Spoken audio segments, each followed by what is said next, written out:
Hello, folks. Welcome back to World War II TV, and we are sliding into the weekend with another show about tanks and armored warfare. If you've been following the Monte Cassino series, we've still got a few more shows next week, and there's a couple I'll have to kind of postpone until after the June Overlord festivities. But anyway, it's been a fun series. But the mountainous terrain and the deployment of armor has been a recurring theme in lots of our conversations over these last few weeks. But in today's show, Jeff Danby is here to talk about the 756th Tank Battalion. His book, Men of Armor, is in the links below. If you're new to the channel, that description below is where you always will find the information you need, links to my guests' websites, links to the World War II TV merchandise, how you can become a patron, how you can become a channel member, etc., etc., etc. But I'm going to bring Jeff in now. Good afternoon, Jeff. How are you today? I'm doing very well, Paul, and I'm happy to be back. Thank you. And you've been on before talking about Third ID, but your first love is the 756th, who ended up supporting the Third ID in various campaigns. And for those who haven't been familiar with your previous appearances on the channel, what was your reason for becoming interested in the 756th in the first place? Well, my grandfather was a member of the 756th, and unfortunately, he was killed in combat in World War II. And so he was an officer. He was a platoon leader, lieutenant, and he lost his life. So I grew up with that knowledge. And my dad was a history teacher. I got into history. That was my degree and my love. And I started researching his life and his unit a little bit later after I got married and started having kids. But And then I just got hooked. That was about 25 years ago. And I think we can all agree that the tank battalions, whether we're talking about in the US or the UK, tend to be less talked about than the armored divisions. The armored divisions seem to have the big histories, and some of them have had some movies, things like that. And you either get those just after war kind of published for the veterans memoirs that are hard to get, or you get one that kind of summarizes the experiences of all the tank battalions, which cannot be maybe as satisfying as some people would want. So I'm glad you brought this subject to us. So I'll bring up your PowerPoint. We've got a couple of films as well today, folks. So fire away with your questions, but you'll know that Jeff is incredibly detailed with his presentation. So you'll probably find your question is about to be answered. Jeff, just tell me when to nudge on the slides and tell me when to play the films. Okay, will do. Thanks. Okay, so the talk is about the 756 at the first Battle of Monte Cassino. This took place over about a month of time. That was probably enough for them. It was pretty brutal at the beginning. We'll cover that. I always start my presentation. We talked about my granddad here a little bit. We're going into Memorial Day weekend here in the United States, so it's appropriate to remember him. He was killed in action, as I said, in southern France. Edgar Danby. So I say, thank you, Granddad. Give a salute. Okay, next slide. I'll spend a couple slides just bringing everybody kind of up to speed on the history of the 756. I'll try to go quickly. The 756 was formed as an independent tank battalion, as you said, not part of an armored division at Fort Lewis on June 1st of 1941, and that's Washington State. These were called General Headquarters battalions. The 756 was a light tank battalion. Many of them were at the time. There were a few mediums that were formed, but light tanks were considered the battle tank at the time. These battalions were meant to be versatile, so you could attach them and detach them primarily to infantry units when they were in combat, or augment them to armored divisions. That was the idea. The first officers that came over to form the battalion were the cadre generally came from the 1st Armored Division, a few 2nd Armored Divisions from the 2nd Armored Division. That was really all we kind of had at the time. These guys were the ones brought in just to kind of get it off the ground, most of them. The first commander was Lieutenant Colonel Severin McLaughlin. He was not going to stay. He was just getting him off the ground. The guy we're going to focus on is Captain Harry Sweeting. You can see him. He's standing 5th on the right there. He was a graduate of the U.S. Military Academy of 1933. He'll come in as a captain and as a battalion supply officer, but he is being groomed to lead the battalion, and eventually he will. Okay, next slide. Okay, so they start the summer of 1941. You remember this is several months before Pearl Harbor. The battalion had absolutely no tanks, nothing to start out with, but maybe a revolver, a few rifles. That's it. So they had to improvise for several months, carrying around these ridiculous H frames made out of wood to practice their platoon and company formations. Now, a little bit later, in early fall, we'll go to the next slide. Some of the first tanks, quote unquote, came in. These were outdated. They were called combat cars. They were basically cavalry vehicles. They had machine guns on them, but they did not have large caliber guns. But at least the guys could learn how to drive them. Again, do some platoon tactics and so forth. They never really had enough to fill out the complement of their table of organization. They only had maybe 24. But when Pearl Harbor took place, everything changed that. Within a month, they started to get the M3 light tanks that they were supposed to have. And probably by the end of January, so they had their full complement, and they were able to begin training in earnest in California, mostly in California. They did some training, but mostly in California, amphibious training with the 3rd Division. Okay, next slide. Okay, these are two fellows we're going to focus on here. That is at the time Captain Sweeting. He would end up commanding the battalion as a major by the fall of 1942. He'll go on to become full lieutenant colonel by early 43. And then First Lieutenant Welburn, or Tom Dolvin, a little bit younger, class of 1939 at West Point. He's a captain and the battalion XO by the fall of 1942. These are the only two West Pointers in the battalion. And Dolvin would end up being a major by 1943. So there's the two fellows that are leading it. And then we've got a few ROTC officers that are pretty key. 3 of these guys came out of an excellent ROTC program at Texas A&M.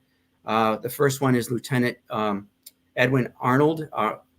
Arnold will be the S3, the operations officer and a captain at Cassino. Eventually, he will end up commanding the battalion by the end of the war. Oscar Long, he's a class of 1938, Texas A&M. He is a captain and the supply officer at Cassino. He will end up being the XO of the battalion by the end of the war. And then, of course, a fellow that I did an extensive amount of research on. I knew him while he was still alive and interviewed him several times. Charles Wilkinson, he's the B Company commander at Cassino, and we'll get into a bit of what happens with him. 2 other officers that are key, also ROTC officers, but from different programs. From the University of Arkansas, we have French Lewis. He will be a captain of A Company at Cassino. And we have who's second lieutenant, Dave Redle, fresh out of Creighton University ROTC program. He will be the the B Company executive officer at Cassino. Again, another fellow I got to know very, very well. I almost consider him a surrogate granddad. He only passed away a few years ago. And just to ask a question about those that you've met, would you think them at the time of being very progressive about the use of armored warfare? Are they coming from a sort of standard approach? Are they thinking combined arms? Is there kind of a particular quality you can give me about how they think about armored warfare? They're basically coming out of infantry or cavalry background. So armor is completely new. Now, Dave told me he believes he was selected for the armor program because he tested very highly in tactics while at Creighton University in the program. But this is all brand new, all totally new. The U.S. Armored Force had only begun in June of 1940, and it started July 1940. It started because of the shocking collapse of France in the prior month. So this was just a whole new thing. So these guys are pioneers. So anyway, the 756 did their training with the 3rd Division, primarily out in California, expecting to go to fight against the Japanese. In September of 1942, they get surprise orders to move to the East Coast. They are upgraded from the M3s to the state-of-the-art M5 light tanks. Those M5s would be used for the rest of the war, not as primary battle tanks, but they did look quite modern actually for the time. They still had 37 millimeter guns, but a little bit better transmission, a little bit more armor. They did participate in Operation Torch, so they're one of the first units in. We covered that in a previous talk. That fellow right there standing is a C Company platoon leader, Lieutenant Ed Olson. He'll end up becoming a captain and battalion communication officer. Okay, just real quick on Fadala. When they landed at Casablanca, they went by way of Fadala. There was about a 3 or 4 day attack. This is a photo of one of the A Company M5 lights attacking with Operation Brushwood with the 7th Infantry Regiment. As you know, the French didn't have much of a will to fight. They put up some fight, but I do have, since our last talk, I do have a couple additional photos I came across. A friend of mine named Ron Lowther found these at the archives for me, knows that I'm into this. So I want to share these. They would be sort of an addendum to the prior talk, but these are some of the M5 lights from A Company participating in a parade or some sort of public event here in December of 1942 at Rabat, still in French Morocco. I know they're A Company tanks. I was able to zoom in and look at the hull numbers. In the next 2 photos I have, I can't see them. That they've been censored on one, but this is where they kind of planted for late 42 and early 43. They were sitting there waiting, making sure that Spain didn't enter the war and allowing forces to build up in North Africa. The next slide. Just, you do have no idea where in Rabat they were taken, because I was there in March this year. I wonder where it was. Good question. I don't know. I could go back and look for you and see if the I mean, that one there vaguely looks like the kind of the big royal palace where the pattern. It's that there's a big space, and that seems to be in the middle of an urban environment. That'd be my guess, that it's the grounds of the big palace there. But some investigation to do. I'll do that later on. Okay. So basically, the 756 state remained in North Africa for much of 43 up till September. They stayed, as I said, in the French Morocco area, waiting to make sure forces built up and the Spanish didn't try to intervene. And then they moved to the 5th Army Invasion Training Center in Algiers, did some more amphibious training with the 3rd Division. They did some observation of the wind down of the war in Tunisia, didn't participate in a fight, but several of the officers and NCOs were able to watch it up close and personal. That's covered, of course, in the first book and such. But they did not go to Sicily with the 3rd Division. Again, light tanks at this point were considered not main battle tanks anymore. So they stayed in, continued to do desert training, and they eventually ended up over at Bizerte in Tunisia. And then Operation Avalanche took place, which would be the next slide, in September. And this is when the 5th Army landed at Salerno Bay, September 9th, 1943. The opposition was a little bit tougher than they expected. And so about a week later, the 756 was called into action to help shore up things along the beach. They were attached to the 45th Infantry Division, again, being a general headquarters, Tank Battalion. That's their mission. Unfortunately, as you said, weather's shitty, always shitty, terrain shitty. There was limited use for them, especially going into winter. They did see some combat, especially C Company. They had to duck German aerial attacks and that sort of thing, but there really wasn't a whole lot of main battle stuff going on for them at this time. Next slide. You can see here some of the conditions. They've got to keep the tanks wrapped, so moisture, keeping the moisture out of them and so forth. These are A Company tanks. This is taken around October 1943. Now, because of this, they had these guys in the field. They're under the 5th Army. Mark Clark orders the battalion to upgrade from light tanks to medium tanks so that they can be used. This I consider to be probably the greatest feat the 756 did. It may seem strange to say that, but they had been a light tank outfit for almost 2 years, and now they're being asked to upgrade in less than a month to a medium tank outfit. So on December 15th, they moved to St. Agata. They pulled back from the line, and these are the orders right here from Clark's office. Again, next slide. This was a huge effort.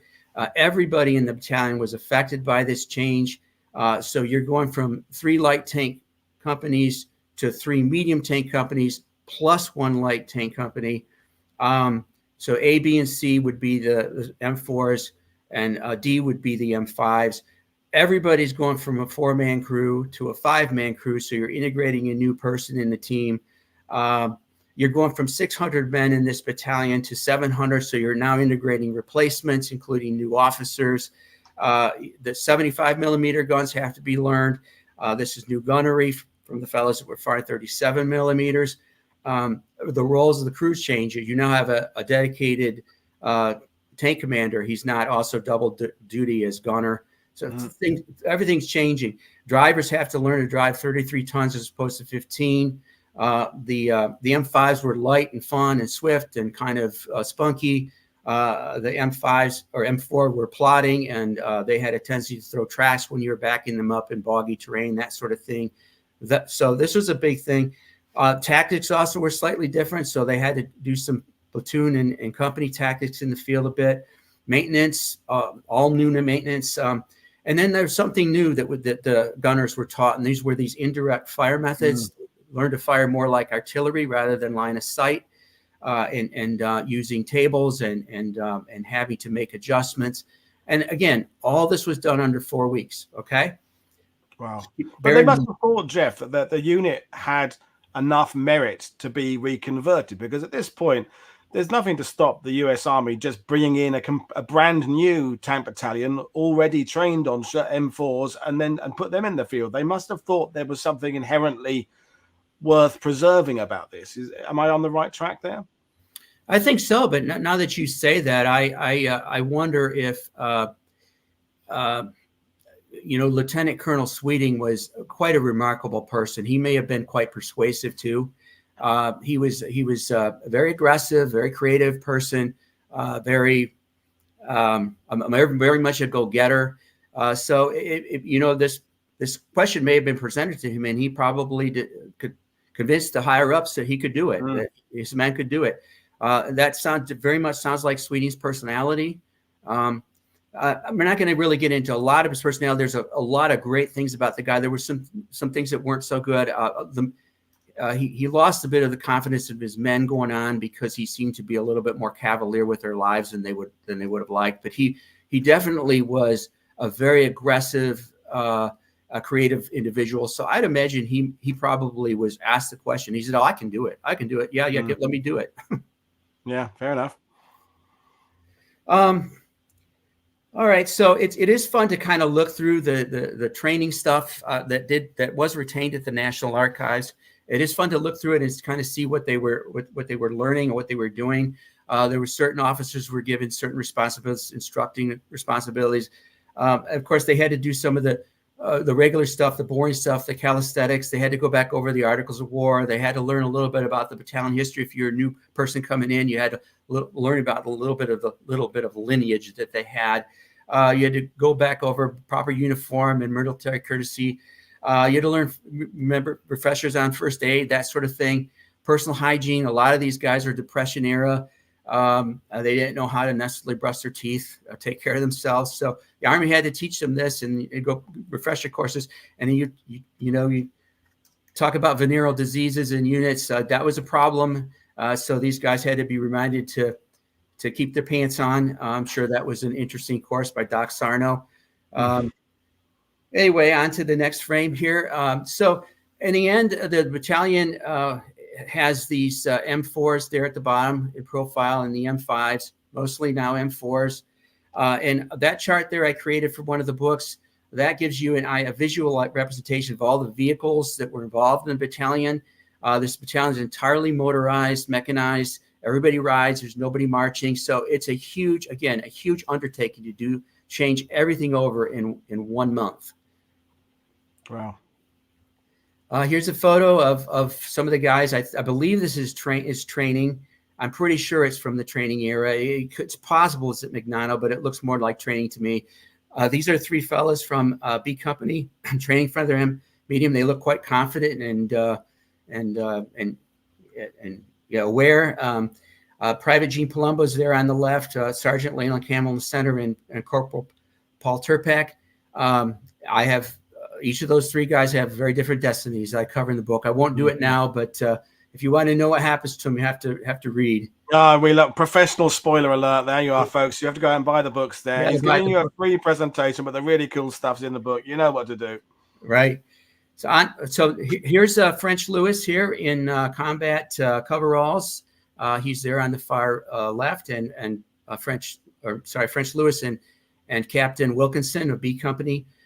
Lewis is commanding A, Wilkinson commanding B, and we've got Wilkinson here again on the right. He's standing in the center with two of his lieutenants. Again, you'll have to read what happens to the lieutenants there. We'll move on. This is the situation they're going to be put into. This is the U.S. Second Corps, part of the U.S. Fifth Army. They are fighting in mid-January up through the very last few mountains of a valley known as the Magnano Gap. This was about 2 months of very difficult fighting. There was Germans on every mountain, just making it brutal to move up through this. They're finally coming out through here, emerging. There's 2 more mountains that they've got to take. The 34th Division, the Red Bulls, and the Texas 36th Division are part of the Second Corps at this point, and the 756 will be attached almost immediately, right out of they come out of training with the Red Bulls, the 34th. And here's a visual here of the terrain, an aerial photo. As I said, they concluded training on the 8th of January. They joined 3 days later. At first, they participated in some indirect fire operations in Magnano, but they're doing this ahead of preparing an attack on Mount Trocchio. That is the very last mountain there with the D on it.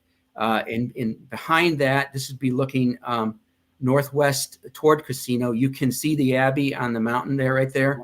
And you can see the Cassino, the town right below. And then rising above in the background is Mount Caro. This is what the Germans call their Gustav line. The attack takes place on Mount Trocchio on the 14th of January. It falls rather quickly. The 756 is successful in supporting the infantry in this attack. They did not suffer any casualties that I recall. They had a tank that got stuck and that sort of thing. But I think the Germans at this point were just putting up more or less not real heavy resistance. I think they felt quite confident that their Gustav line was ready. So this Mount Trocchio was the last domino to fall in the Magnano Gap. Okay, we'll take a quick look now as these forces are moving in. U.S. forces are moving, and we'll take a quick overview of the situation of the Gustav line, the dotted line there. Germans had put an enormous amount of time and resources into this. They expected to just sort of halt the Allies right here. The German 10th Army is attacking or is defending in this immediate area. U.S. 5th Army under the command of General Mark Clark is attacking. It's actually a multinational force. The British 10th Corps is there on the south along the coast. And the British French Expeditionary Corps is up to the north in the mountains. And the U.S. 2nd Corps is in the middle. And we'll focus in on the 2nd Corps area. Okay. The German 44th Infantry Division is defending pretty much the mountains there. And in the Liri Valley, the 15th Panzer Grenadier Division is defending that flat land. And the immediately to the south, the 46th Division is on the southern flank, and the French Algerian 3rd Division is on the northern flank. Now, it's important to know, as these forces are moving in and trying to take inventory of the situation and trying to set things up and prepare for their next attack, the Anzio landing are taking place at the same time. This was an attempt, as you know, to get the 3rd Division and the British 1st Division behind the German lines and pressure them, put pressure on an attack to Rome, and hopefully crack the German resistance along this line. Because of that, pressure was placed on Mark Clark to in turn put pressure on the Gustav line when he wasn't quite ready. So what he does is he orders the 36th Division to attack while these Anzio landings are taking place. They are supposed to cross at a place at St. Angelo. This is along the Garry River. The Rapido becomes the Garry River. The attack is disastrous. 2 regiments that attack. They lose about 1,600 men in 2 days. That's killed, missing, wounded. It was absolutely a disaster. And this also meant the 36th Division was not really in any position to attack at all along the Gustav line for another couple of weeks. This also put, unfortunately, a black mark on Mark Clark for the rest of his life. The Congress looked into him after the war and exonerated him for it. But members of anybody from the 36th Division, they don't think very highly of Mark. Well, that was yesterday's show, Jeff, with the other Jeff, and so yeah, that's we had the Texas point of view, which excellent, good. Yeah, it needs to be there. Okay, so now the 34th Division is now tasked with making the attack on the Gustav line. This is a view from a place called San Michel. This would be where a number of these headquarters and Allied observation was. So you're getting an observer's view of the situation. Some key things to look at here. Casino would be there on the far left. We've got the Abbey up there on the hill. Castle Hill, there was a small castle on top of this hill overlooking town, key place. The barracks there in the center, we are going to be talking about them quite a bit, so take inventory of that. We have two hills, the Pimple, Hill 213, and we have a cemetery, and we have a little small town of Cara that's kind of tucked in and going along back there near Mount Cara. This will be the primary places where we'll be attacking the next few days, from barracks to Cara. I'll zoom in here. Okay, so the 34th Division's objectives are they're going to go ahead right for the barracks, right in the center. The idea is attack the barracks in the center. They've got to cross that Rapido River. It's just east of those barracks. Their plan is to then split forces, go up, take Cara, and then move down and take Casino in the south. The terrain going west is very rough. It's very mountainous. It's rising, 2,000 feet. Mount Castellone's up there. The Abbey's up there. Castle Hill's up there. So you really can't go do an end around. So the attack's a frontal attack on the barracks. The Germans, they enjoy superior observation pretty much everywhere in that high ground that you see on the left. They can see everything is coming. They have minefields. They have concertina wire. They've got booby traps everywhere. They've got interlacing machine gun nests, bunkers. They've built in under foundations of buildings and farmhouses, iron spiders. These would be two-man like machine gun nests. They've pre-registered their artillery and mortar at key places. And most importantly, they dammed the Rapido River, partially dammed the river about a mile north, a place called St. Elia. And this ended up flooding all these fields to the east, making it very difficult for any kind of armor to move through. It was very effective. And I would also say, Jeff, the Germans are probably at their peak morale. I mean, we talked about with Jeff yesterday, the Kesselring's response to the Rapido crossing, couldn't believe it was an entire American division being hurled at him and how foolish it was. So they're kind of riding a crest, literally and figuratively, of stemming the Allied tide. So it's peak time for them, and by contrast, a very low time for the Allies. Well, when you go back and look at that photo I showed you, and you see how much ground you have to cover, and you see that it's all filled with what? I mean, can you? Now you're an American soldier. What are you going to think? This is going to be an easy task? Yeah, absolutely. Right. So we'll zip on right here, and we're going to end up just taking that map, and we're going to be focusing in on a few square kilometers here. Notice, importantly, the barracks there in the center. These are old Italian military barracks. At this point, because of aerial bombardment and artillery bombardment, they've been reduced to ruins, but the German presence is very strong there. They have pillboxes, machine gun nests, and everything else in this area. So that's not going to be easy. And they got to cross the river too.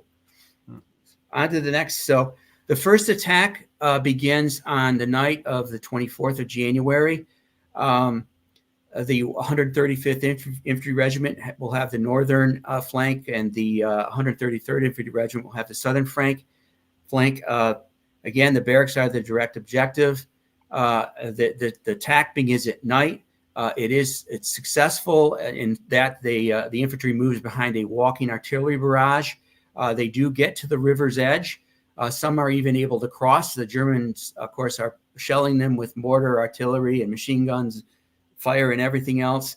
Now, the 756 could not participate directly in that attack. They had to stay back about 1,000 yards. They tried crossing. They got stuck. So they had to lend their support from behind. It's difficult to do at night. It was more in the next morning when they were able to do it. B Company's M4s did directly support the 2nd Battalion of the 133rd Infantry Regiment. And I do believe that this regiment needs some discussion. So I'm going to take a couple slides and talk about them because they're remarkable. On to the next slide. I'm sure this has been heard of before. The 2nd Battalion, 133rd was a unique group. They were also known as the 100th Battalion. These were men that were composed mostly of Japanese troops. These were young men of 2nd or 3rd generation Japanese descent. So they're called Nisei.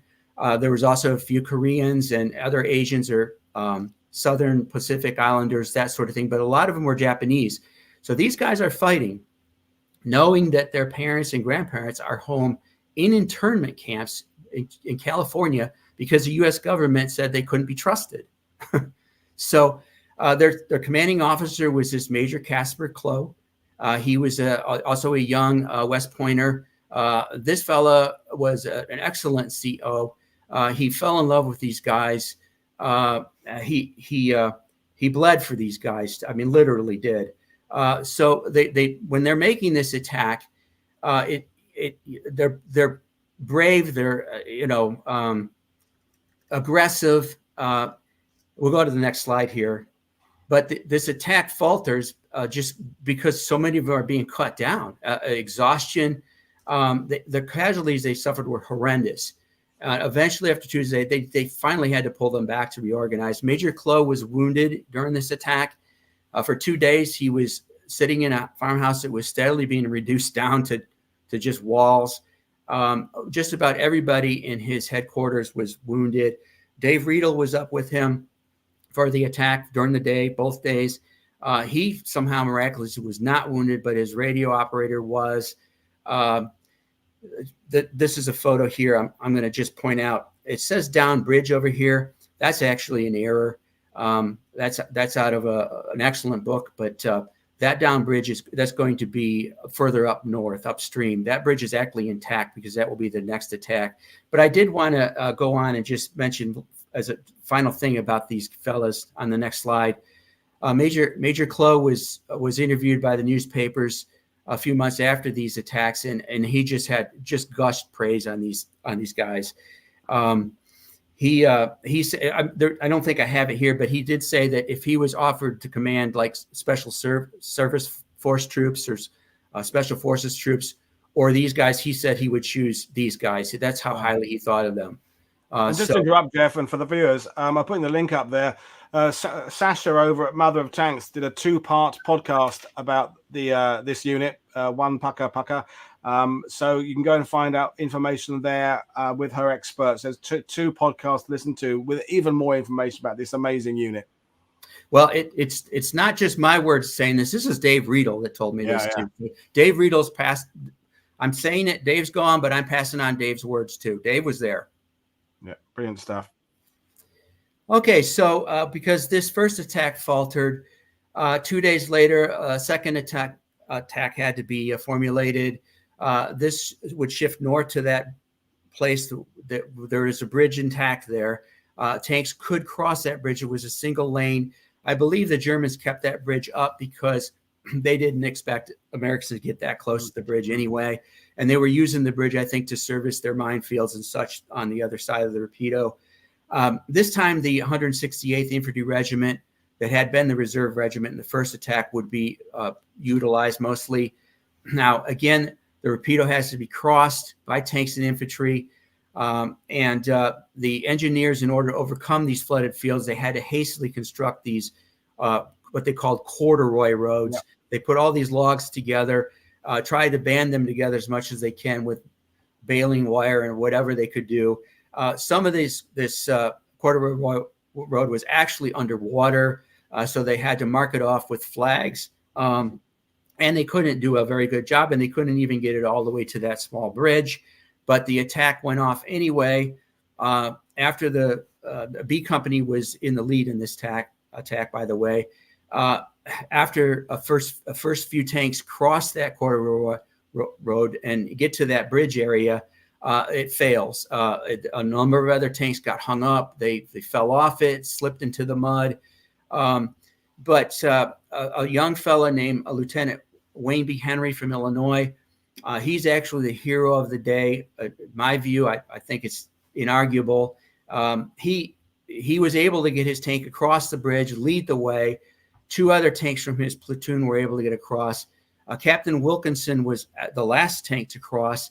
And as he did, another tank trying to cross got stuck in the mud, ended up blocking the bridge, couldn't get out. But 4 tanks got across. As they're doing this, the Germans are, again, pre-registered artillery, are pounding the hell out of the Rapido River, keeping the infantry from crossing, keeping their heads down. But these tanks were able to get across. And the Germans were shocked, I think, by this. They had no anti-tank preparation. So the tanks were able to, for the next 4 hours, to basically just crush their concertina wire, trample their minefields, create pathways for the infantry to eventually get through all the way to the hills. It's about 600 yards to the cemetery. As I said, any Germans machine guns that tried to open up, they would be seen by Wilkinson's tanks and be promptly knocked out. So their response is muted. As I said, lasted about 4 hours. Mark Clark witnessed this from Mount Trocchio. Everything seemed to be going well, but that infantry didn't cross, and that was the problem. But early afternoon, I think Sweeting had a sort of a change in mission because that infantry hadn't gotten across. Instead of going up to Kara, as originally they were expected to do, he has Wilkinson's 4 tanks head down to the barracks area where they could kind of get behind the pillboxes there. They do. Wilkinson himself was able to knock out one big long pillbox. As he was preparing to knock out a second, Wilkinson, again, I interviewed him, and of course he has his stuff written down. Out of the corner of his eyes, he saw a German stand up from behind a haystack, and he was pointing a strange weapon at him. He didn't recognize what it was. He said it looked like a tube with a derby hat on it. Well, it turns out that was a Panzerfaust. It struck the turret. It killed 2 of the crew in the turret. Wilkinson escaped. 2 of the guys in front got out. They were promptly captured. Wayne Henry's tank was following. When he saw this, he tried backing out. So we'll go to the next frame here. This is Henry's tank here. It got hung up on this small bridge. Now, this is not a bridge over the Rapido. This is just a small bridge near the hills, sort of a mountain stream that's coming down. It got hung up on an abutment, and Henry got out of the tank and tried to direct his driver to get off this abutment. He was shot in the head, killed instantly. Then the Germans shot 2 more Panzerfaust rounds, as you can see in the transmission right there, the 2 holes. Yep. And that convinced the rest of the crew to come out and surrender. So they were promptly captured too. The 3rd tank that was involved a little bit earlier, before they got this far, it had struck a mine. The crew was okay. During the night, they were able to actually crawl their way back across the Rapido. And then the 4th tank tried retreating back toward the Rapido. It ended up getting stuck in the mud. That crew was also able to get back across. But that attack now also had failed, and they had lost, as you can see from the morning report, they had lost 2 officers and 8 crew or 8 enlisted men. Now, 3 of them eventually were killed. The others were captured. They all did survive the war that were captured. And then we've got a big old mess here down all these tanks that have been stuck, mostly from B Company in the field, approaching the Rapido. They had to be extricated. I think that photo there in the bottom left, you can see what they call the Pimple and Hill 213. The barracks will be just out of off to the left. I think that might be the 4th tank that tried to retreat back that's stuck in the mud. I think that's Sergeant Cogdill's tank. I think it is, but I can't be 100%. So they had to bring in these T2 tank retrievers. That'd be the next frame here, and extricate these things. Normally, you'd want to do this sort of thing at night, but they had to do this during the day, during observation. Artillery is pounding at them. This was a tough job for the maintenance crews. Some of these tanks could not be extricated. They had to be left where they were.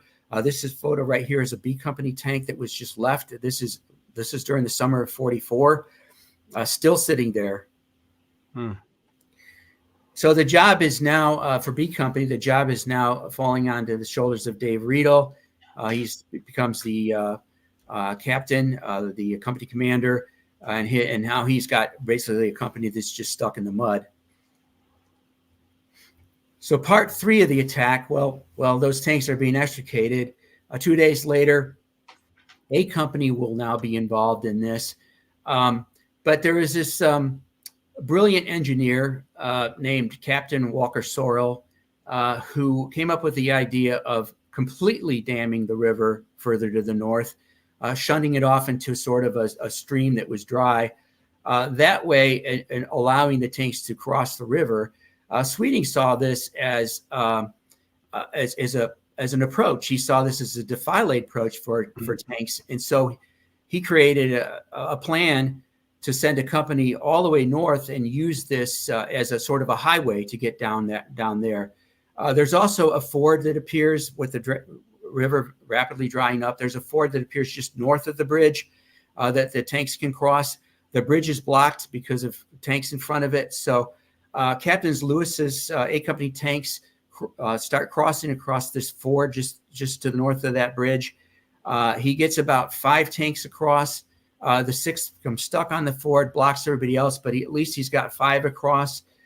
So go to the next slide here. Quick question that came in earlier actually from Scott Grimmett about reconnaissance. It was, did the battalion have a dedicated reconnaissance unit? If yes, how was it equipped? It seems like you just kind of send the tanks in, and the lead tank has to kind of pick out the best route. Is that what is that the case? They had a dedicated reconnaissance unit, but it generally was used for finding. They had finding good bivouac locations, right, or good CP locations, or good observation points. Generally, the tank commanders, the company commander at this point, but later be platoon leaders, would be coordinated with the infantry a lot of this stuff. So they'd be relying more on the infantry recon, and the tank commander, the platoon leader himself, would be out on foot trying to figure out whether his tanks could cross a certain area. So they did have a dedicated recon platoon, but it's generally used more for finding good bivouac locations. Okay. Thank you. Okay, so part 1 of this attack was what I'm calling it, right? Was Lewis's getting his 5 tanks across. We'll back up just a second. Yeah, we'll back up to one slide. Yeah. So here's French Lewis again. This is a nice little handwritten map that Lewis did, showing his 5 tanks whether they crossed that ford. They spread out. They started closing in on the cemetery. And then, much to the surprise of everyone, a German self-propelled gun, a Sturmgeschütz Model 3, started opening fire on them from that cemetery in a hidden position. It had been moved in overnight. The infantry had heard it, but I think nobody put 2 and 2 together. But it ended up knocking out 4 of his tanks within the space of a minute. The 5th tank finally saw where the muzzle flash was coming from and knocked the thing out. But in the space of, like I said, a minute, we've got 6 tankers dead, 8 of them wounded. And we go to the next slide. Yeah, sorry. Yeah, that's okay. Including French Lewis. He's hurt very badly in the feet. Nevertheless, he's gathering up the survivors. All this under fire, congregates them at a shed near the river. He himself refuses medical attention until all his men are evacuated. This doesn't happen until actually nightfall. Then he walks back on his bad feet to about a mile to 756 CP. And as he's reporting to the executive officer, Dolvin, he collapses. He faints from the loss of blood in his boots. He was pretty close to death.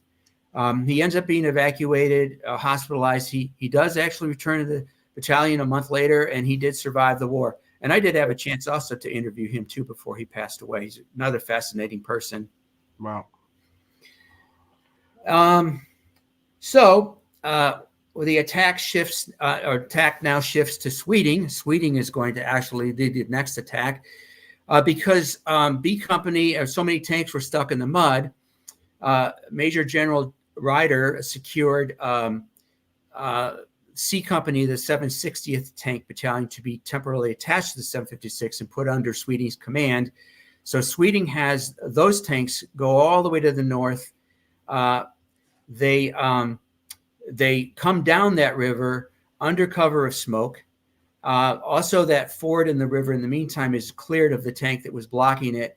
Several more 756 tanks are able to cross under the command of Dolvin. And around 4 p.m., that afternoon, about 20 M4s appear in the mist in one nice big long line, and attack line, and they start moving in on that cemetery toward Hill 213. And this must have come as a shock to the Germans that were watching this. I mean, they just went almost dead silent. It's quite fun to read this. One of the reporters, Tom Triner, I rely on a lot of his information. He was there. He witnessed the whole thing, interviewed Sweeting. He said Sweeting, at one point during this attack, Sweeting got on top of his turret because the infantry wasn't following, like Hollywood style, starts waving to the infantry, come on, come on, come on. So I think this was brilliantly executed. Sweeting used armor to the textbook effectiveness. He had all 4 elements of surprise, shock, mass, speed. As I said, the infantry wasn't unsure what to do. The Germans were unsure what to do. The cemetery was quickly taken. Hill 213 was taken. It had to be cleared during the night of pockets of resistance. Tanks couldn't be used, so there was a bit of a fight during the night. But by the morning, when these tank guns could be brought to bear on some of these positions, the Germans gave up pretty readily. And then the attack that took place that next day around to the town of Kara, what was very effective too. Kara fell quickly, and in fact, they captured a battalion headquarters by doing that. So this was a very, very effective armor attack, brilliantly executed by Sweeting. He was awarded the Silver Star for this. Mm. These are a couple pictures of the drained Rapido. These are some C Company 760 tanks that are in defile-like positions along the Rapido. You can see how effective this is for approaching.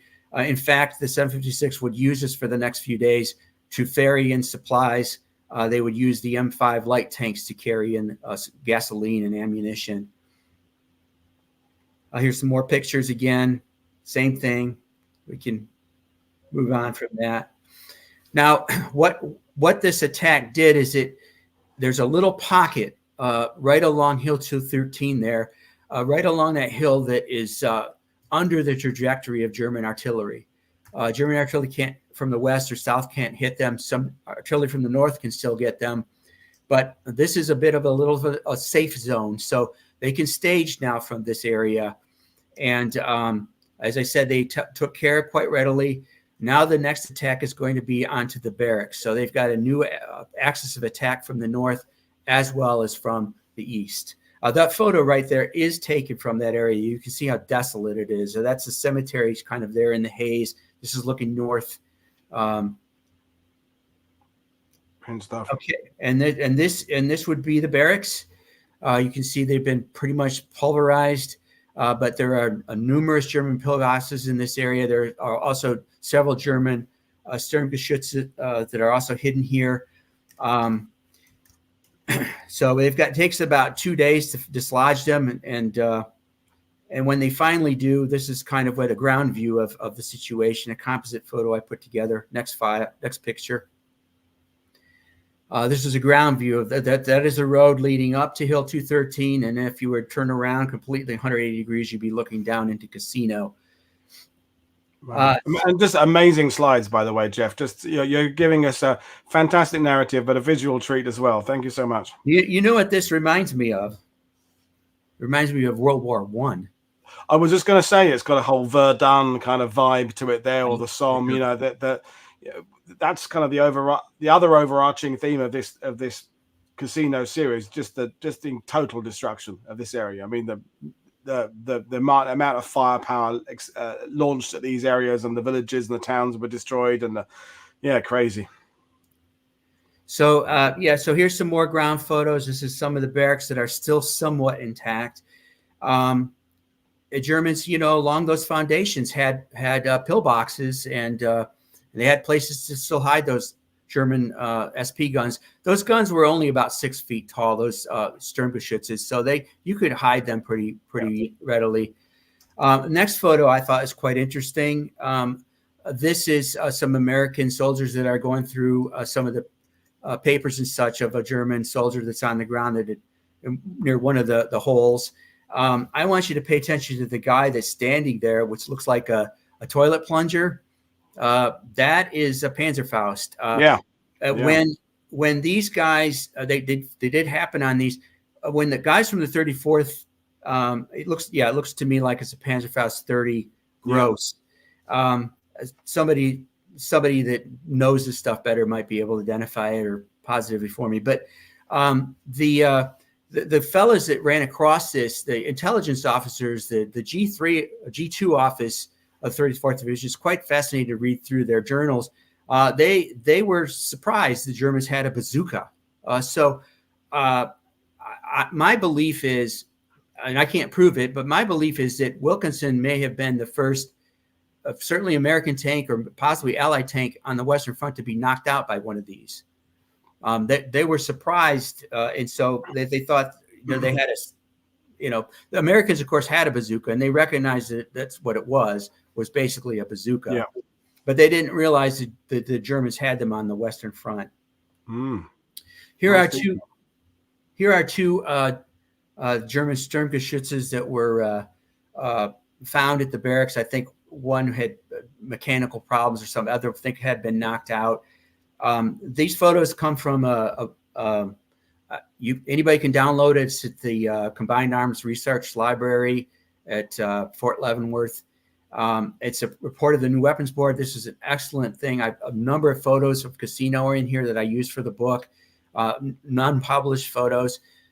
So I think these are circling around the internet. People have found these, but you can get a good look at these things. They're squat. They're very effective anti-tank guns. The Germans use these brilliantly at Cassino. Yep, brilliant stuff. Okay, so with the barracks secured now the Americans have a place to hide some of their anti-tank guns. So they moved some tank destroyers into this area and used them to sort of watch town. Now the attack is going to be into the town itself. By this point, we're basically looking at just the 3rd Battalion of the 133rd Infantry Regiment dedicated to this purpose, and the entire 756 Tank Battalion. As they're moving down, they're taking out pillboxes from the side on the mountain on hill 225 and 175. The tanks can help, but in some places the tanks can't put fire on them, so they have to be taken out basically with squad tactics. Get fire and maneuver and get behind them and throw a hand grenade in the back. Major Dolvin will end up leading the attack into town, toward town. There's only 2 axes to approach. That is this narrow road along the hillside and the drain rapido itself. Very narrow, so you can only bring two 75 millimeter guns to fire at one time. You will see right here that I put a composite photo together, again from film. We'll run that film hopefully next slide. This is showing that attack. This give you we're looking south, we're looking into town. It's filled with smoke. We've got the jail, that's a key feature. We've got the drain rapido. You can see a tank in there. That could very well be Dave Redle's tank. If it's not Dave's, then it's going to be Staff Sergeant Ork Johansson's tank. You can see the narrow roadway here. That is a 760th Tank Battalion tank attached to 756 at the time. I think when this was taken, Dolvin was in that tank up ahead, keeping that attack going. You can see how difficult it is. Hill 75, it's about a 45-degree angle. Yeah. Again, just so we have some film here. If you let's play it. Yeah. Amazing stuff. This what is remarkable about this is the only combat footage I have of the 756 in action firing. Okay, that I've come across. Maybe there's more out there, but you can see tank firing there down in the river, and the one up here will fire in a second. And you can see what they're doing is they're looking for the German muzzle flashes from the anti-tank guns. They're looking to identify them and hit them either with artillery or return fire. This is a game of serious chicken. I mean, these rounds are snarling past their heads. Dave, one round went right past Dave's ear. He was deaf for the next couple days. That's pretty, pretty serious stuff, if you ask me. Yeah, absolutely. The attack succeeded. They were able to get the very first few buildings into town. Unfortunately, some of the tanks got ahead of the infantry. One platoon led by Lieutenant James Granbury, a C Company 756. His 4-tank platoon got in town just when dusk was settling. The infantry had not yet arrived. This was a miscommunication. Granbury and 11 of his men were captured as a result of this. It turns out, two were killed, but the men they were up against were seasoned veterans of the Russian front. They were Germans from the 242nd Anti-Tank Battalion. That'll be the next slide. What they did is when Granbury's platoon got into town along that narrow roadway, they picked off the last tank, blocked the 3 that were in front, and then the 3rd tank, I don't know if it was also hit or damaged or the crew abandoned it, but the 2 tanks that were way in front in town were now stuck and trapped. And so the Germans not only captured the crews, they captured the tanks themselves and then repurposed them. And these are the 2 tanks right here. Brilliant stuff. Okay. At Granbury's, we did that already, right? Okay, so Granbury is captured, but what's important is there's just south of the barracks and in between town, there is another little nook here. They called it the quarry. It's also another area that's protected from German artillery trajectory. It's under the trajectory. You can see some tanks are tucked in here. Now they can stage from here. You can get armor down into town quite readily, quickly.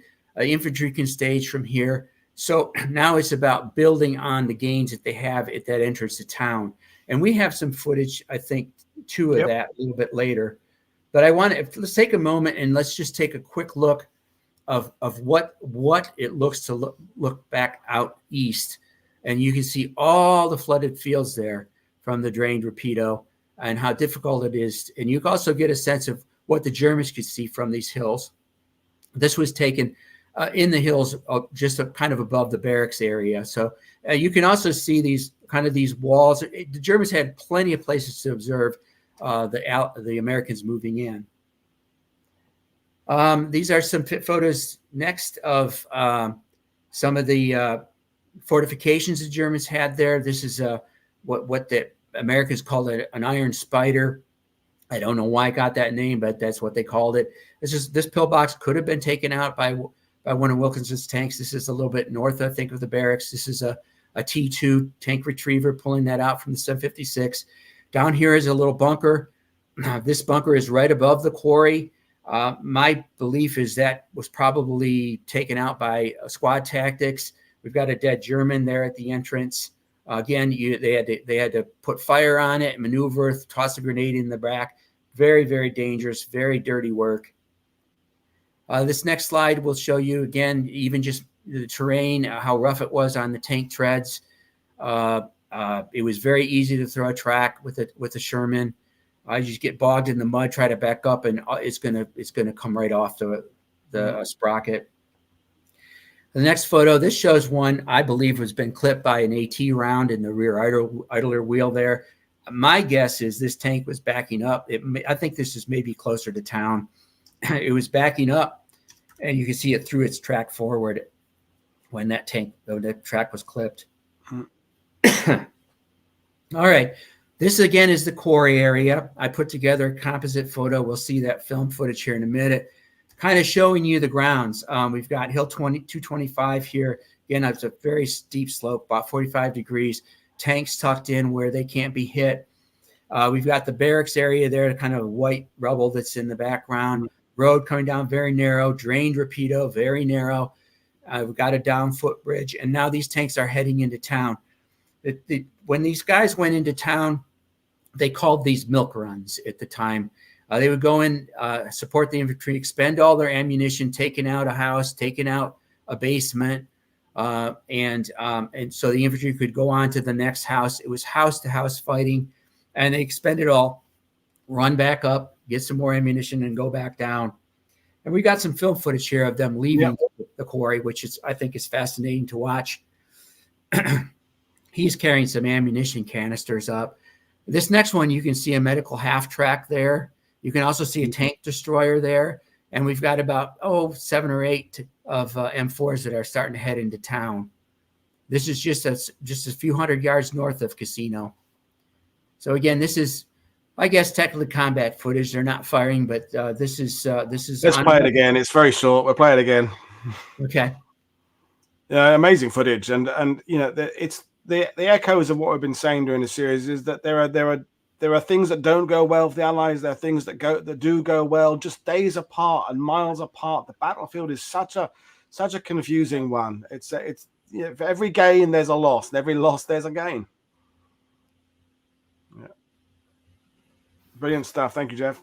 Oh, thank you. Well, so now our focus is going to narrow. We're going to the next few weeks, 2 weeks, we're only be focusing on about 1 kilometer of terrain here. We're at the very north entrance of town, where you can kind of see that quarry in the north entrance of town. We are focusing basically again on the 3rd Battalion, 133rd. They were led by Major Warren Chapman. So we'll go to the next slide here. These are some photos of Warren Chapman from West Point. Again, a young class of, I think, 1939, very young battalion commander. Here he is with his battalion staff at Cassino. This is his command post at Cassino. This is somewhere between the town, the north entrance of town, and the quarry. You can see it's quite heavily damaged. It got rocked a whole bunch of times. Germans were aware they were there. Next photo. I'm not going to go into too much detail here. So the first couple of days taking town was hell. Had several tanks from the 760th Tank Battalion knocked out, attached to 756. I do have the stories on these tanks. This was taken after the war. This is after the Poles had moved in. So the buildings are reduced much more down to the rubble than they were at the time.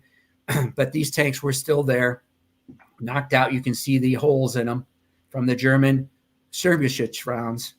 We've got another one here that it burned at the entrance of town. That is, of course, a British soldier in front of him. So this is taken right after. This is in May. And then this one, this one here is of 2 C Company 756 tanks that were overturned. They were pushed off the road. I believe these were the 2 missing tanks from Granberry's platoon, the 2 last tanks. Because they were blocking the entrance to town, they had to be just shoved aside, pushed down over a flood wall there. And that's where they remained for the rest of the war. And how is morale and fatigue affecting the unit at this time? Because I mean, I'm feeling the hectic pace just managing the slides, but I'm not actually fighting through the area myself. So is it lack of sleep and just fighting on adrenaline?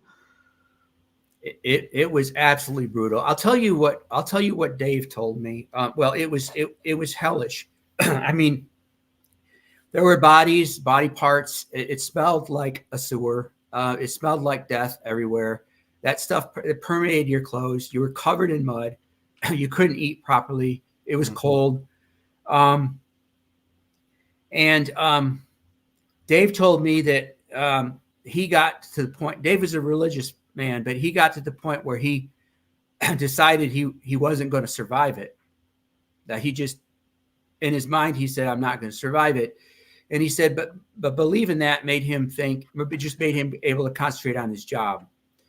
So I think a lot of guys just, I don't want to say they checked out, but in order to survive, you sort of had to check out. Yeah. So I think a lot of that went on. There was a story that I cover in the book when an A Company tank crew came down on a milk run, and one of the fellows had described what he saw, and the carnage was just unbelievable. Again, the smells, I just can't imagine. So these guys were just, I don't know what they were operating on, if it was adrenaline or just fumes, but you're right. At some point, nutrition starts to catch up with you, exhaustion starts to catch up with you, and it did, and we'll get into that. Yeah, and are they kind of running under strength companies? Are they merging companies together to carry on going? How is it working? Yeah, things are starting to attrit now. The 756, there was when Dave got involved, his company only had really 8 operational tanks. Okay, that's why the 760th was involved in the early phases of getting into town, because the 756. They couldn't get tanks. They were operating it under strength, half strength or whatever. So a company, 8 tanks, 9 tanks, instead of the 16, 17 they should have. Infantry too, they're 50%, 60%. Yes. Brilliant. Thank you. All right. So now once they've got a bit of a foothold in town, the objectives are to try to take this castle hill. They take a town square right below it. They can't quite get the castle. The Nisei troops are called back in to try to do that. That's covered in the book. I can't really get into detail here. We'll get bogged down.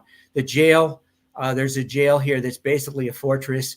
That ends up becoming a huge objective over the next few days. The 756 tanks were brought in primarily to just keep pounding these walls. They did bring in a special concrete piercing rounds. These were, at the time, they were innovative. They were new. These were, instead of just being kinetic or being explosive, they were a combination. So they would be kinetic, get in, and there'd be a small explosion afterward to try to help pierce these walls and get through. It was not, it was not completely effective, but it just took 4 days before they could finally take this jail. Wow. So on January 12th, it finally fell. And as you said, exhaustion starts to set in. And I should remind everybody, they weren't just doing this on their own down here attacking Cassino. While this is going on up in those mountains, you had the 135th Infantry Regiment, 168th Infantry Regiments also attacking across the mountains down toward the Abbey. So so their flank is protected over there on the right side as they're moving into town. They were always trying to move with each other so one would not get ahead. So exhaustion is setting in up in those hills as well. I think it was much worse in those hills, to be honest with you. It was colder, wetter weather. So at this point, the Allies are starting to suspect the Germans are using the Abbey itself for observation. It seemed like whenever they make moves, the Germans seemed to know what they were doing. They seemed to hit them with artillery in the morning when they were gathering. And I've never run across any evidence in any of the research I've done. The Germans were actually using the Abbey for any observation, but they were close to the Abbey walls. They did have positions close to the Abbey walls where they shouldn't have been, where they said they wouldn't be. So they were being a little fast and loose too. But in the Abbey itself, I've not run across that. But it was quite interesting when these veterans were 756 were still alive, and I attended their reunions. Once in a while, there would be an argument about it. There was a couple guys that were dead sure that the Germans were using it, and then there was others that said no, they weren't, and they would still be arguing this even when they were in their 80s, But I've never run across evidence of it. I don't believe the Germans were using it as observation. They didn't have to, and here's why. You go to the next slide. You can see just about anywhere you're up on that mountain, you have the same vantage point. You can be behind a rock wall, you can be in a cave, you can be in a farmhouse. you can use anywhere as observation up there. The Abbey wasn't necessary for that, so it wouldn't make logical sense to do that. Nevertheless, Allied High Command decided to bomb it. This was over the objections of, I won't get too deep into it, but Mark Clark was dead set against it. So were all the generals under his command, the key generals, Second Corps General Keyes, Ryder, Walker, Juan was very passionate against it. But it went ahead anyway. I don't know if you want to get into that at all, if you've saved that for another talk. We've kind of covered it here and there, and yeah, it's always debated subject, but it happened anyway. So yeah, it happened, and here's what happened. They packed some leaflets into some artillery. They sent these things up. It'll be the next slide. That none of these leaflets actually landed in the Abbey itself, but one of them was brought into the abbot, who took it seriously, took it to the Germans. They did start to make some preliminary plans to evacuate the Abbey, but unfortunately, the Allies gave no deadline, and because the weather was good, and because there were the other aerial operations that were planned for Anzio, they decided the very next day, the 15th of February, to bomb the Abbey. Again, a very tragic decision, in my opinion, not a good thing at all. So we've just some quick shots here of the Abbey being bombed. It's a very, very sad thing. Very sad. But Andreas in the sidebar is saying, according to every book he's read, the Allied soldiers in the area were very happy with the bombing, as they felt they were being observed by the Abbey at every step. I mean, that's the reality, isn't it? You speak to people from the units. That was what they kind of thought.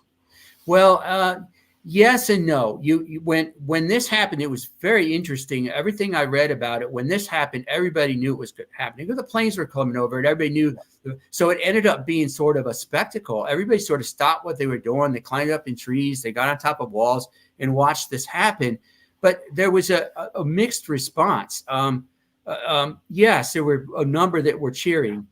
There were a number, maybe they were the devout Catholics. I don't know. That were crying. There were, it was very emotional, upsetting. There were some that were just silent about it. And then there were some who were very angry about it. Just imagine being, imagine being in the 3rd Battalion, and you've been fighting, and you've watched your buddies die, and you've been banged up, you've been wounded, you've been not allowed to get treatment because wound's not bad enough. And you watch this Abbey get bombed. You're like, well, why the hell did they wait so long? Why, Yeah.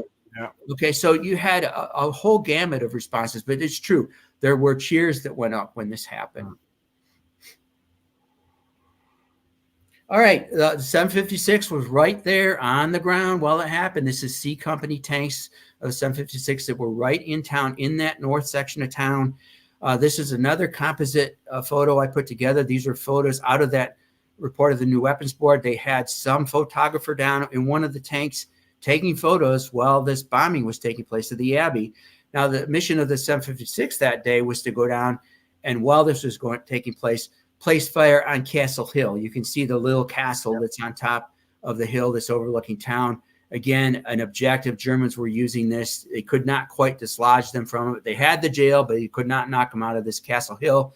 So here's a nice photo of 756 tanks in town while the Abbey's being bombed. And of course, you have the 2 overturned C Company tanks there that we showed earlier. But if this would be what it was like if you were a platoon leader or a tank commander going into Cassino, this is what you're facing. Imagine. Yeah. All right. So the battle lines from the 15th to the 22nd of February, again, exhaustion setting in on both sides. There's still some fighting taking place in town. The battle lines basically coming down from the mountains down to the Rapido. Then they swing south. Germans are holding the town very stubbornly. As we talked earlier, infantry units are being attrited down to 50%, 25%. I think one of the units, I can't remember which, up in the mountains, they only had 20 men left. I don't think they had any officers left. It was horrible. So the New Zealand forces are being brought in. New Zealand Corps, British Indian troops, and New Zealanders are being brought in relief. So these men are now sort of waiting. They're holding ground. There are attacks taking place from the jail toward what they call the nunnery and a school that's just south of the jail. They're still pounding the heck out of Castle Hill, but neither side really has much energy. The Germans are also running out of it. This here was another photo taken after the battle, after the complete battle of Cassino, probably in May. This is an A Company 756 tank that had overturned while firing from the jail toward that nunnery. It had gotten too close to a canal, flipped on its side, could not be rescued. It was just left there. Crew was okay. They got out. This here is, if you can barely make it out at the bottom, that is a German Mark IV tank that was knocked out very early in February, I think around the 2nd or 4th. And it had, the real credit belongs to a tank destroyer that was hidden down in the barracks that saw it. It was creating some problems for the tanks that were in the entrance of town. It was knocked out by that TD. But it's funny because everybody else seemed to see that TD for the next few days and knocked it out and claimed it too. So you had about 6 different units, artillery units and other tank units claiming they knocked this tank out. But by the end of the war, from artillery and aerial bombardment thing, the thing is virtually unrecognizable in this photo. Yeah. This is one of my favorite photos I've ever come across. This is Lieutenant Colonel Sweeting. He is standing next to one of the C Company tanks of 756 knocked out in the Rapido River. Apparently, he's holding 2 of the 75 millimeter slugs that were responsible for doing it. You can look, he looks quite haggard. He looks drawn, worn out. He's got about a week's worth of beard on him. Yeah.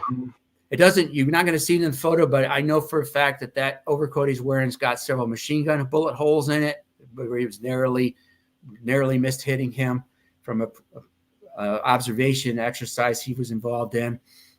Okay, next slide.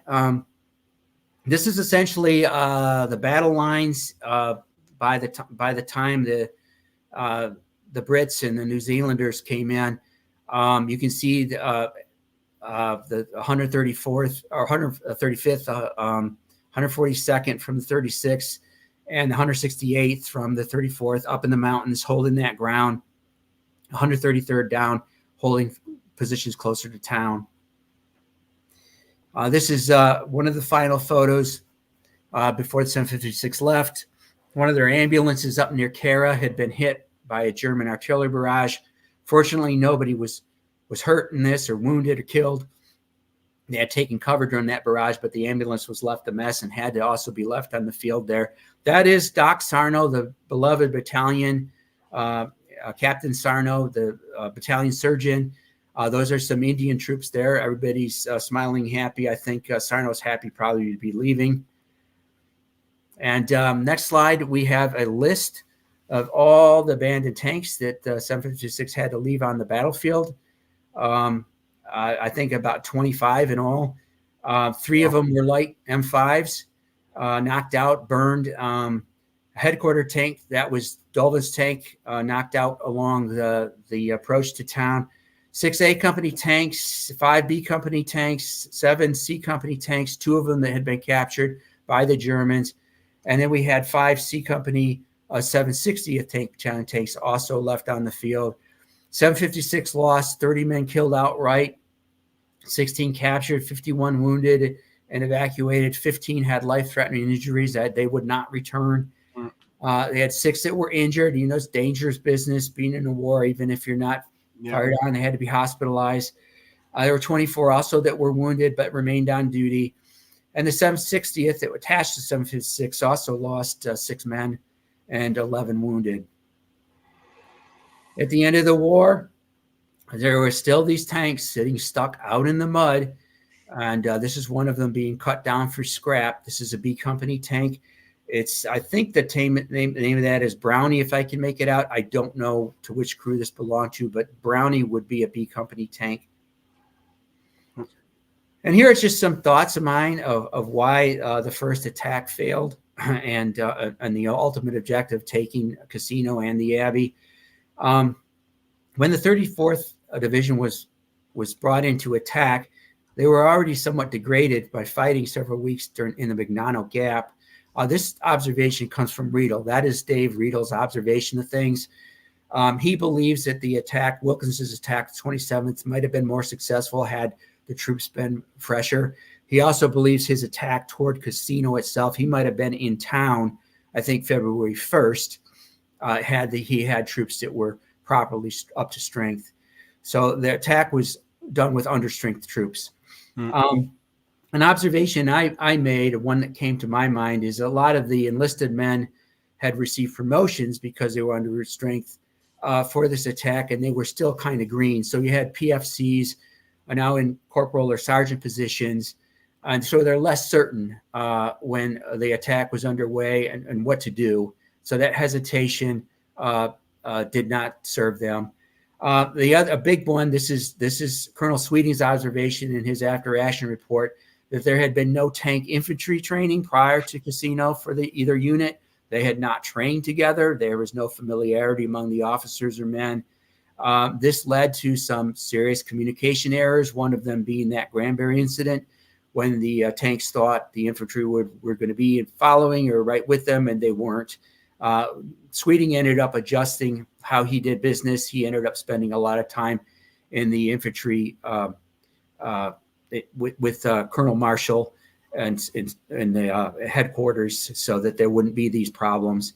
My criticism, this is my thoughts. Also Dave Redle had the same position, I suppose. There was a lack of imagination on Mark Clark's part here. You'll probably have better authors that can speak on this, but these are my thoughts. I think he had an opportunity to circumvent Cassino altogether. There was a chance when Sweeting did that brilliant armor attack that they could have gone overland from Monte Cassino. Monte Cassino fell the very next day. They had that height as about 771 meter height, and they could have gone down the opposite side of that hill. It would take some work, but it would have gotten into the Leary Valley and cut Highway 7 and the rail line. General Juan, in charge of the French forces, was pushing for something similar to this with Clark. He wanted to go north to Atina, about 10 miles, and go that way into the Leary Valley. This was a little more mountainous, but Clark shut it down. He wasn't interested in anything this. He wanted to stick with the plan he had created. Unfortunately, the Germans, they expected everything, anticipated everything Clark wanted to do. They knew Clark wanted to take the heights and wanted to do a full armor attack in the Leary Valley. And so consequently, they prepared the defenses for that. So Clark just basically just did what the Germans expected him to do. Mm-hmm. Also, another little thing is there was a weird focus on Monastery Hill, on the monastery itself that the Americans had, of the Allies really, because Freiburg had the same thing. When Hill 593, just to the west of Monastery Hill, was more important. That hill you could look down into the Leary, and that hill you could attack down into the Leary. And the Germans recognized this, and every time the Americans took that hill, maybe with smaller force, the Germans would immediately counterattack and retake it. And I think that I was reading, my mind is hazy now because it's been several years since I wrote it. The Germans were surprised that the Americans kept wanting to take the Abbey and not Hill 593. I don't know if anybody else you've spoken to has talked about this. Not specifically with regards Hill 593, but I think we have definitely talked about the fact that the casino itself or the monastery itself becomes a focal point. It's become about pride now, hubris in some ways. Right. Whether it's the right thing to go for or not, there's a stubbornness about, look, we've tried 3 times, let's keep trying a 4th time, a 5th time, and it becomes a symbol, I suppose. Yeah, I didn't want to get into it. I think it was a symbol. I think it was. I'm gonna criticize my country. I think it was a symbol of American Air Force pride. I think General Leakers wanted to prove that somehow aerial bombardment was superior. But anyway, the bombing of that abbey was a complete disaster. It just made the German occupation worse. This was something Mark Clark and Keyes did anticipate. Actually, Keyes anticipated the propaganda problems that would create, and that would give the Germans propaganda bragging rights, and it did. Clark anticipated the military problems it would create, and so the fresh German paratroops were brought in, and they could not be dislodged, as we know, until the Poles could do it later in May. So those are my my observations. Yeah, just to echo what you said about the lack of infantry tank cooperation. Well, alas, that is still a recurring theme going into 44, even 45, across the American Army, British Army, Canadian Army. It's something that the Allies get better at, but I don't think they ever really fully solve in World War II. There are still problems in Normandy. There are still problems pushing into the winter of 44 in the ETO. So so there were improvements over the course of the war, but compared to the strides made in perhaps close air support, I think infantry and armor working together was something the Allies just never quite cracked in World War II. I'd be interested in what the viewers think, whether I'm right or wrong about that, but I see it something that the Allies always struggle with. Well, it was spotty. I'll say that it was certainly spotty, and early on it was bad. But I will say that when the 756 was put back with the 3rd Division in the summer of 44, participated in the landings in southern France and fought with the 3rd Division pretty much all the way throughout to the end of the war in Salzburg. The 756 and the 3rd Infantry Division infantry officers worked very closely together. Oh. And it got to the point where at one point the General O'Daniel claimed the 756 basically for his own. Somebody tried to take them away from him and put them with, I think, the 103rd, and he took them back, and he had all the 756 guys paint 3rd Infantry Division symbols on their helmets, and he claimed them for his own at that point. So there was great coordination with the 3rd Division later in 44. Yeah. It's like people are saying in the sidebar, it's one of those things, when it works well, it works really well. When it works badly, it goes really badly. It's kind of a binary thing. But yeah, then we can give us some examples in other World War II shows. But you got a couple of book recommendations as well. Well, if anybody's interested in delving more into the Battle of Monte Cassino, these would be 2 books I would highly recommend. One is by Jeffrey Plowman and Perry Rowe, done about 10, 12 years ago. Battles of Monte Cassino, then and now. This was my Bible. It's very informative. It's very dense. It's got tons of photos. It's just wonderful coverage.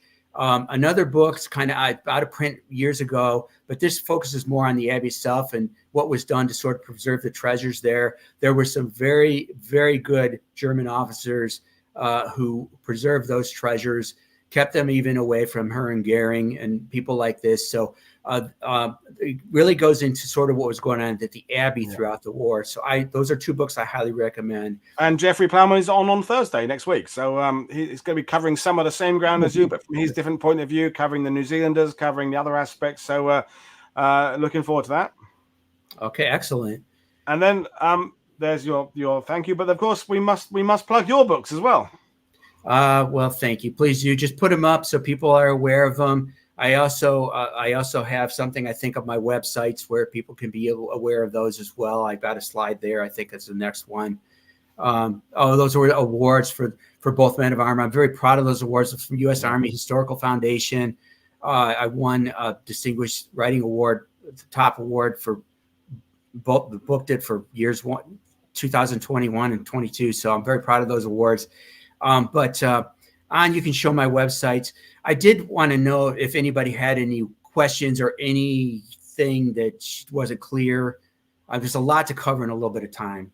There have been very few questions coming in because, as I predicted, you've covered it in such detail. There hasn't left much room for questions. So it's been fantastic stuff, Jeff. So and folks, by the way, Monday and Tuesday, there's nothing currently scheduled. I'm still working on a show about the Poles, and I'm still working on a show about the Italian recovery process and rebuilding. That's just pinning down historians and getting back and forth. So, but if not, there's 2 shows on Wednesday and Thursday, Friday. Then we're going into our D-Day coverage. But there's still hope there'll be shows on Monday and Tuesday. But yeah, Jeff, brilliant stuff. You do a superlative job. The writing, the presentation, the images are just fantastic. So you know what to do, folks. Go and get 1 or more of the books, because that's the way my historian guests get their royalties, is by buying their books. So brilliant. have a great weekend, Jeff. Have a great weekend, viewers. And don't forget, click like and subscribe. Consider becoming a patron, as I say, buy the viewers' book. So, brilliant. See you all after the weekend. Cheers, everybody. Bye.